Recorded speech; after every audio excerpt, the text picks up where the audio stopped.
Hello everyone welcome back my mini vlog video. आज चाहिँ म सुन्तलाको बोक्राको कसरी फेस प्याक बनाउने भन्ने कुरा सेयर गर्दैछु। फर्स्टमा सुन्तलाको बोक्रालाई घाममा सुकाउनु होला।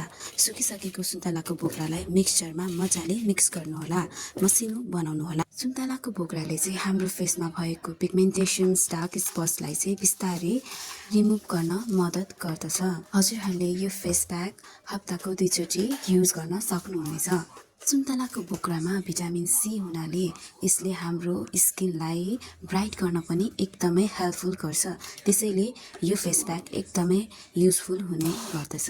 सुन्तलाको बोक्रा धुलो भइसकेपछि मैले अब आफूलाई चाहिने मात्रामा 2 चम्चा सुन्तलाको बोक्राको पाउडर हाले अनि त्यसमा 1 चम्चा हनी पनि मिक्स गरेको छु।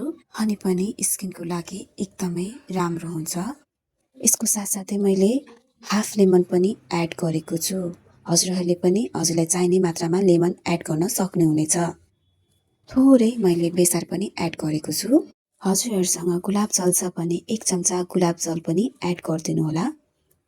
त्यसै गरी कोकोनट ओइल पनि हजुरहरूले 1 चम्चा एड गरिदिनु होला र त्यसलाई मजाले मिक्स गर्नुहोला।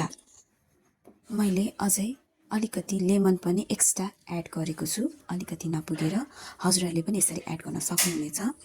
अनि अलिकति पानी पनि एड गरिदिनु होला। यसले मिक्स गर्न एकदम हेल्प गर्छ। अनि हजुरहरूले मजाले यसलाई मिक्स गर्नुहोला। मिक्स गरिसकेपछि हजुरहरूले यसलाई 5 मिनेट जति छोडिदिनु होला। त्यसपछि हजुरहरूले आफ्नो फेसमा मजाले अप्लाई गर्न सक्नुहुनेछ। Thank you so much for watching my video. Bye bye सबैलाई।